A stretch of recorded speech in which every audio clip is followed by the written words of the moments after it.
பச்சரிசி கொத்தமல்லி கீரையோடவே பச்சரிசி கொத்தமல்லி கீரையோடவே குத்து சம்பா வெந்த சோறு நாங்க கேட்கல, நாங்க கேட்டதெல்லாம் கள்ள பருப்பு, ஆனா கிடைச்சதெல்லாம் உளுந்த பருப்பு, நாங்க கேட்டதெல்லாம் கேப்ப கூழு, ஆனா கிடைச்சதெல்லாம் கம்மங்கூழு. ஏன் பச்சரிசி கொத்தமல்லி கீரையோடவே இங்க குத்து சம்பா வெந்த சோறு நாங்க கேட்கல.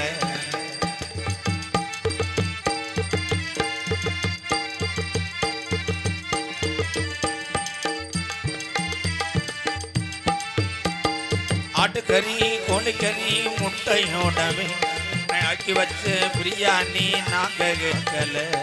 ஆட்டுக்கறி கோழிக்கறி முட்டையோடவே ஆக்கி வச்ச பிரியாணி நாங்க கேட்கல. நாங்க கேட்டதெல்லாம் குடிக்க கஞ்சி, ஆனா கிடைச்சதெல்லாம் கிளவி கஞ்சி. அது என்ன கிளவி கஞ்சி? வயசான ஆத்தாதேன் அப்படி சமைக்கீங்க.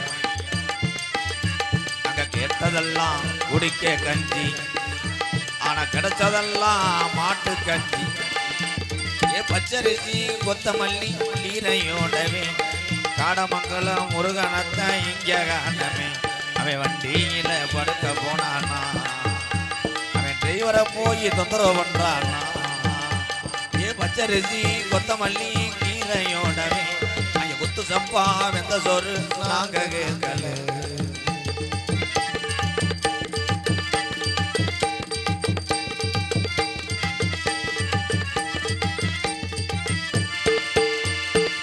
கொண்டா ஜமஞ்சட்டை அடகு வச்சத்தான் எங்க அம்மா விட்டு மூக்குத்திய பெங்கல வச்சத்தான். அண்டா குண்டா ஜாமஞ்சட்டை அடகு வச்சுத்தான் எங்க அம்மா விட்டு மூக்குத்திய பெங்கல வச்சுத்தான். அண்டா குண்டா ஜமஞ்சட்டை அடகு வச்சத்தான் எங்க அம்மா விட்டு மூக்குத்திய பெங்கல வச்சு. துபாய் ட்ரெஸ் நாங்க எம்ஏ படிக்க போறோம், நாளைக்கு எரும மாடு மேய்க்க போறோம். துபாய் பாய்ஸ் எம்ஏ படிக்க போறோம், நாளைக்கு எரும மாடு மேய்க்க போறோம். Dubai Dubai main road, Dubai குறுக்கு சந்து, துபாய் நம்பர் 6. நான் கட்டி காத்த என் பிளாக்ல ஓட்டின மண்ணு பிடிச்சி அரிஞ்சு போய் கிடக்கடா. எல்லாம் கூட்டுமை ஹவுஸ்னு பெரியதாரி இங்கிலீஷ் மையன் எங்கடா கூட்டம். எல்லாம் வண்டியை ஸ்டார்ட் பண்ணிட்டா போயிட்டாங்கன்னு. வேனில் வடக்க தலை வச்சு படுக்காதடா வாரிட்டு போயிரும். இன்னைக்கு ஓவரா போயிருச்சுன்னு. அப்புறம் எப்போ வந்த டிக்டாக் நண்பர்? வாழ்த்துக்கள் நண்பா. பாக்கியலட்சுமி, உன் பேர் என்ன?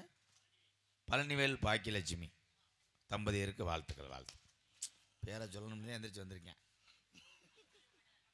தூக்கம் வந்துச்சா? குப்பரப்பாடு கட்டின கோட்டையே இடிஞ்சு வச்சாடா. இவன் வேற பாக்ஸில் ஏறி உட்காந்துருக்கானே, எதில் போய் முடிய போதும். பொம்பளை ஆளுகள்லாம் அதுக்குள்ளே சாணியோட போயிருச்சு. அண்ணே சாணி தெளிக்க போயிருச்சுலா. எனக்கு பதட்டமா இருக்குண்ணே. ஏன் ப்ரெஷர் வந்த முண்டையா? நான் உங்களுக்கு பார்க்கும்போது வேற மாதிரி தெரியுமே. ஆட்டுத்தொழி விற்கிற மாதிரி தெரியுதா? பாண்டி கோயிலில் ஆட்டு மன்ற வாட்டுறவன் மாதிரியே இருக்க. நான் சாதாரண ஆள் கிடையாது. எங்க அப்பா பேரை சொன்னா நீ எந்திரிச்சு உன் கையிலே உதறுவ. நம்பிராஜன் உதறல. இப்போ உதறும் பாரு, 2 அரை வரையும் உதறும்.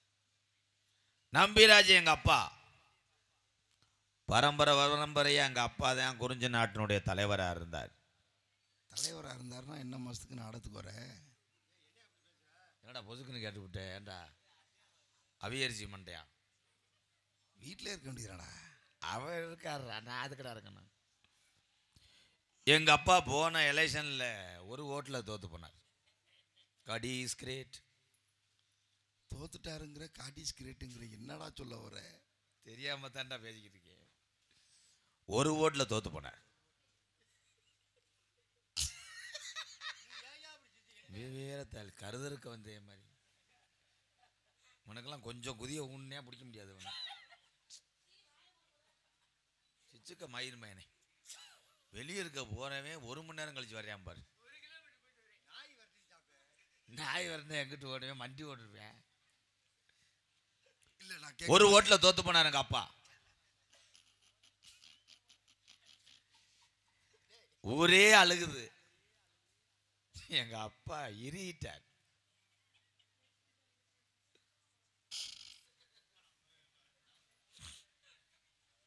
எங்க அம்மாலாம் ஆலாத்தி தட்டோட நிக்குது. எங்க அப்பா ஜெயிச்சிருவார். அப்பா தோத்து போயிட்டாருப்பா. எப்படின்னு இத்தனை வருஷமா ஜெயிச்சவர் எப்படின்னு அப்பா தோத்தாரு? உன் கிரகந்தே முடிச்சு ஆட்டிடுச்சான். ஒத்துக்கிட்டு இருவேன். எனக்கு அப்பாவா உனக்கு அப்பாவாடா? எனக்கு தான்டா அப்பா. சொத்துக்கு பங்குக்கு வரேன். சித்தி மைனா இருப்பேன். சின்ன விட சரி பெரிய விடா கூடாது. எங்க அப்பா ஒத்த ஓட்டு எப்படின்னு ஊருக்காரர்கள் பூரா சத்தியத்துக்கு கூப்பிட்டா பூரா பேரும் வந்து சூடத்தை அமர்த்தினேன். ஒருத்தன் ரத்தத்தை கிழிச்சு சத்தியம் பண்றேன். எங்க அப்பா சத்தியம் பண்ண மாட்டேன்ட்டார். ஏன்னு அப்பா தான் நானஸ்தனாச்சனே. அவன் தாண்டா அந்த ஒத்த ஓட்டையை போட்டிருக்கேன். என்ன சொல்ல வரிய? எதிர்த்து நின்றவன் அப்பாவோட நின்றவன் போஸ்ட் மரம் சின்னம். நம்ம அப்பா நின்றது புளிய மரம். போய் அந்த ஸ்டாம்பு இருக்கு வர ஓட்டு குத்துற ஸ்டாம்பு. ஆமாண்ணே. அதை மயில நினைக்கும் போதே அப்பாவுக்கு சாமி வந்துருச்சு. மங்கு மங்குன்னு ஆடி மைட்டப்பாலாம் தட்டி விட்டு அங்கே வேலை பார்த்த பொம்போல மசுரெல்லாம் பிடிச்சி இழுத்து விளக்க பார்த்துட்டு அடி வாங்கிக்கிற. அந்த இடத்துல ஏனே அப்பாவுக்கு சாமி வரணும்? ஏன் ஒருத்த நாட்டு முக்கு ரோட்டில் வந்தால் ஏற்றுக்குருவியா? வந்துருச்சே விடுவே. வேலைடா ரொம்ப ஃபீலிங் பண்ணுறேன். போய் ஏற்று நின்றான் பாரு போஸ்ட் மரம். அதுலேயே குத்திட்டார் நம்ம அப்பா. ஐயோ. அம்மா வந்து தோத்து போனதுனால என் முகரையில் முழிக்காத வெளியே போயான்னு சொன்னவொன்னே அப்பா ரோசை போட்டுக்கிட்டு தூக்கு போட போயிட்டாருப்பா. நான் கூட கதவை சாத்திட்டு தூங்கிட்டாரன்னு நினைச்சேன்னே. தூக்கு போட போயிட்டார் நம்ம அப்பா. போய் பார்த்துருக்கேன். மாட்டு மூக்கணக்கார தூக்கிட்டு போயிட்டேன். எட்டம் பத்தலை. மறுநாள் 3 மணிக்கெல்லாம் நம்ம அப்பா கொச்சை கயத்தை எடுத்துட்டு போய் தூக்கு போடுற மரத்தை அண்ணாந்து பார்த்துருக்காரு. அப்பாவோட 3ஆவது ஆள் போட்டி ஓட்டியாம பாரு. ஆமாண்ணே. அவன் தொங்கியிருக்கேன். அதை பார்த்துட்டு அப்பா பயந்து ஓடியாந்து கழுங்குல முட்டி கோடாங்கி 32,000 செலவழிச்சிருக்கேன். எவனாச்சு ஆக போறவனுக்கு பயம் வருமாடா? வராது. அவனுக்கு வந்து சத்திய சோதனை. சரின்னு அப்பா மருந்தை குடிச்சு சாகணும்னு மருந்தை குடிச்சு விட்டார். அப்பா செத்துட்டாரனே. அவன் குடிச்சது இரும மருந்து. எங்க அப்பா ஜாகிரதையில் இருக்கிற நீ மெம்பரமா இருக்க இல்லைண்ணே. மறுநாள் அப்பா காலையில் 5 மணிக்கெல்லாம் தூக்கு போட்டு உச்சி கொப்புல இருந்து தூக்க போட்டு குதிச்சிருக்கேன். கொப்பு ஒடிஞ்சு. ஏன்னு அப்பா வேப்ப மரத்திலானே தூக்கு போட்டாரு? அவன் நின்றது முருங்கை மரம்.